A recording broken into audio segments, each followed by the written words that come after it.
رب اشرح لي صدري ويسر لي أمري واحلل عقدة من لساني يفقهوا قولي بسم اللہ الرحمن الرحیم۔ ایثار اور ہمدردی یعنی دوسرے کو اپنے اوپر ترجیح دینا، یہ اسلامی تعلیمات کا وہ خاصہ ہے کہ جس کے ذریعے معاشرہ کے اندر لوگ ایک دوسرے کے لیے آسانی کا سبب بنتے ہیں، ایک دوسرے کے لیے راحت پیدا کرتے ہیں، اور معاشرہ کے اندر جو باطنی بیماریاں ہوتی ہیں، حسد، بغض، کینہ، نفرت، تعصب، غصہ، یہ ساری چیزیں ایثار کی وجہ سے ختم ہو جاتی ہیں۔ اگر اسلامی تعلیمات کا مطالعہ کیا جائے، تاریخ کو دیکھا جائے، قرآن و حدیث کا مطالعہ کیا جائے، تو ہمیں ایسے بے شمار واقعات ملتے ہیں ایثار کے کہ جنہوں نے اسلامی تاریخ کے اوپر انمٹ نقوش چھوڑے، اور اسی وجہ سے وہ معاشرہ جو معرض وجود میں آیا، نبی علیہ الصلوۃ والسلام نے جس معاشرہ کی بنیاد رکھی، جس معاشرہ کی وجہ سے اس وقت وہاں کی ریاست کے اندر انقلاب پیدا ہوا، جہاں ان کے اندر بے شمار خوبیاں تھیں، تو ان میں سے ایک خوبی ایثار کی بھی تھی۔ قرآن کے اندر ایک واقعہ آیا ہے، وہ تمام مفسرین نے اس کو نقل کیا ہے۔ سورہ حشر کی آیت نمبر 9 کی تفسیر کے تحت لکھتے ہیں کہ نبی علیہ الصلوۃ والسلام کے پاس جب کوئی مہمان آ جاتا تو وہ مسجد میں آتا، تو نبی علیہ الصلوۃ والسلام کے پاس اگر بذات خود کچھ اس کے اکرام کے لیے ہوتا تو آپ علیہ الصلوۃ والسلام اس کا اکرام فرما لیتے بذات خود، اور اگر اس کے پاس آپ علیہ الصلوۃ والسلام کے پاس نہ ہوتا تو پھر آپ علیہ الصلوۃ والسلام مجمع میں سے کسی کو بول دیتے۔ تو اسی طرح ایک دفعہ مہمان آیا مسجد نبوی کے اندر، اس کو کھانے کی حاجت تھی، آپ علیہ الصلوۃ والسلام کے پاس کوئی چیز موجود نہیں تھی، تو آپ نے فرمایا کہ کون ہے کہ جو آج اس کو اپنا مہمان بنا لے؟ تو سیدنا طلحہ رضی اللہ عنہ اس کو لے کر گھر گئے۔ جب گھر جا کر پوچھا تو پتہ چلا کہ گھر کے اندر صرف جو ہے نا کھانے کے لیے اتنا موجود ہے کہ ایک ہی فرد کھا سکتا ہے۔ تو بیوی نے کہا کہ بچوں کی بھی ضرورت ہے، لیکن اب اللہ کے نبی کا بھیجا ہوا مہمان آ گیا ہے، تو ہم نے تو اس کا اکرام ہر صورت کرنا ہے۔ تو اس کی انہوں نے یہ صورت پیدا کی، فرمایا کہ ہم سارے اکٹھے بیٹھ جائیں گے، تو جب کھانا شروع کیا جائے گا تو میں چراغ کو صحیح کرنے کے بہانے اس کو گل کر دوں گی، اور ہم بیٹھے رہیں گے، منہ کو ہلاتے رہیں گے، مہمان یہ محسوس کرے گا کہ یہ ہمارے ساتھ کھانے میں شریک ہیں، تو وہ پیٹ بھر کر کھانا کھا لے گا، اور انہوں نے ایسا ہی کیا۔ اب یہ صفت ایسی تھی کہ رب العالمین کو اتنی پسند آئی کہ رب العالمین نے قیامت تک کے لیے اس صفت کو قرآن کا حصہ بنا دیا۔ اسی طرح دوسرا واقعہ حدیث کے اندر آتا ہے، ابو جہام رضی اللہ عنہ جنگ یرموک کا واقعہ بیان کرتے ہیں کہ میرا چچا زاد بھائی شریک تھا، میں پانی کا مشکیزہ لے کر نکلا اس نیت کے ساتھ کہ کہیں زخمی ہوا تو ضرورت پڑے تو اس کو پانی پیش کروں۔ فرمایا جب میں اس کے پاس پہنچا تو وہ جان کنی کے عالم میں تھا، تو میں نے پانی جیسے ہی پیش کیا تو قریب سے ایک اور بندے کے کراہنے کی آواز آئی، تو اس نے کہا کہ اس کو پہلے دیجئے۔ میں اس کے پاس گیا تو اس کے ساتھ ایک اور زخمی پڑا تھا، وہ بھی آخری اس کی زندگی کے آخری لمحات تھے، تو دوسرے زخمی نے اس کے پاس بھیجا۔ جب میں اس کے پاس گیا تو پھر ایک اور زخمی اس کے پاس پڑا رہا تھا، تو اس نے اس کی طرف اشارہ کیا۔ جب میں اس کے پاس پہنچا تو اس کی روح پرواز کر گئی تھی۔ میں پہلے کے پاس آیا، پھر دوسرے، اور پھر اپنے چچا زاد بھائی کے پاس، تو وہ سب کی روح پرواز کر گئی تھی۔ تو اب یہ ایسے لمحہ کے اندر کہ جب انسان زندگی کے آخری لمحات کے اندر ہوں، ان کی جان قفس انصری سے پرواز کرنے کے لیے تیار ہو، تو وہ کتنا صالح، کس قدر اعلیٰ ترین اخلاق کے مالک لوگ ہوئے ہوں گے کہ اس لمحہ کے اوپر بھی انہوں نے دوسرے بھائی کو اپنے اوپر ترجیح دی۔ اسی طرح کا ایک واقعہ تاریخ کے اندر ہمیں ملتا ہے ایثار اور ہمدردی کے متعلق، جو خطیب بغداد نے اپنی مشہور کتاب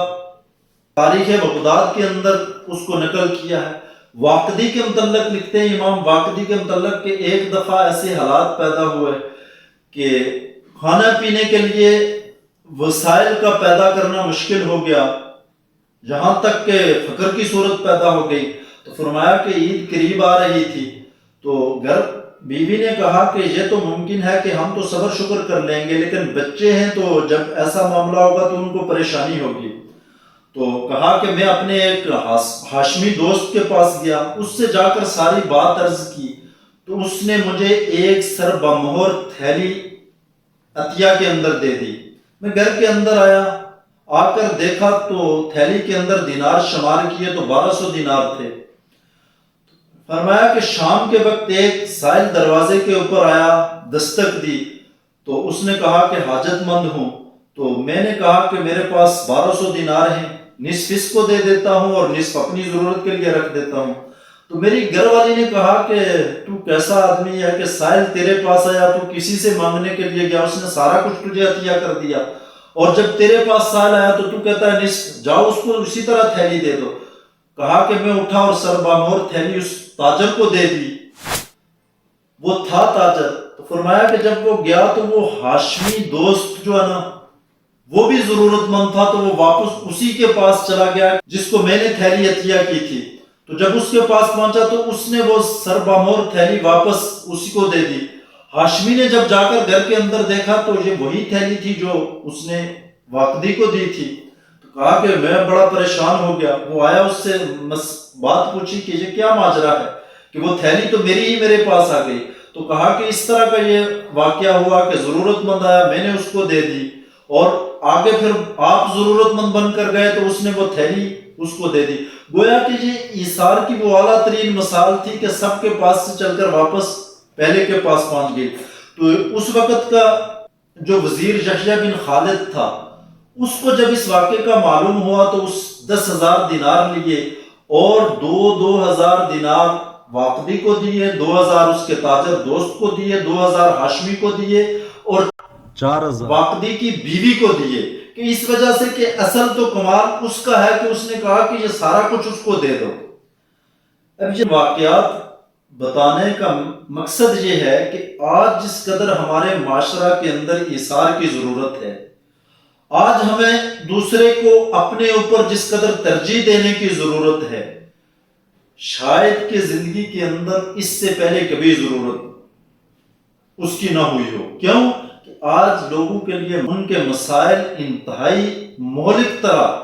ناگفتابے ان کے حالات زندگی کو متاثر کر رہے ہیں، اور ہر آدمی کوشش کر رہا ہے کہ میرا پاس زیادہ سے زیادہ آسائش راحت مجھے مل جائے،